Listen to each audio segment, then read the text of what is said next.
They say the pen is mightier than the sword. Mr. Shakespeare is a good example of that adage. Some 400 years after he died, he's one of Hollywood's hottest writers.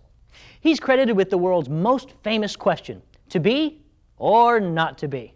Well, nice of you to be here. That's good. Can I use that? Yeah.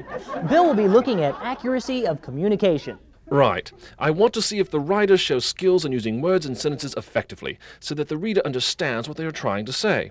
For example, if it is a descriptive essay, I want to be able to picture what the author is describing. If it is a narrative, I want to follow the events taking place in the story. Accuracy of communication helps eliminate confusion. I need that. I'll also look at whether or not the writer spells correctly, uses the conventions of English grammar, and makes appropriate word choices. I'm talking about the language that is correct for today and not the type of language that was used back when I was writing.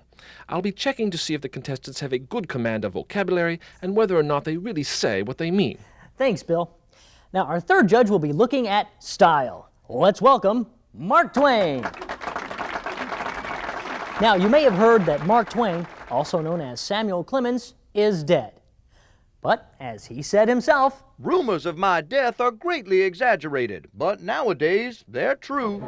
Well, what will you be looking for in the style department? I think of style as the skill the writer shows when creating personality on the page. Style is one of those skills that makes something interesting to read or to hear.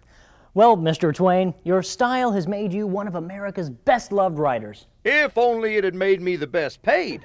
I'm going to be looking for a consistent point of view and good transitions between paragraphs, unlike the one I just made. Well, what's the purpose of style? Can't you just say what you need to say and get on with it? Style should involve the emotions of the reader. It should make the reader think about what is being said. If you have a dull or confusing style, the reader gets bored. And then what happens? No communication. And communication's what it's all about. That and research. What? I'm a real stickler for research, so I'm going to be looking for that too. Okay, that's what the judges will be looking for.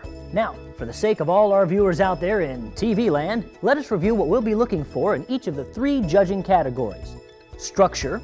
Does the essay state the theme or topic at the beginning, develop it through the essay with supporting information, and refer back to that topic at the end? Is it organized in a way that helps us to understand what is being said? Does it have a logical or chronological order? In the accuracy of communication department, does the writer use words and sentences articulately enough to make the reader understand what is being communicated? Does the writer show good use of appropriate vocabulary? Does the essay contain good sentence structure?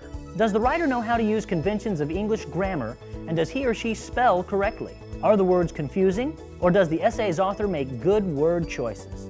In the style category, we look at whether or not the writer uses skills that make the essay interesting and unique. Does it hold the reader's interest? Does it have a consistent point of view? Does it have emotional impact? Is it well researched? Okay, that's what the judges will be looking for, and that's what you'll be looking for as well. Get ready, because here comes contestant number one. It's Sandy, with her descriptive essay, A Feast for the Senses. I always feel more alive on a rainy day.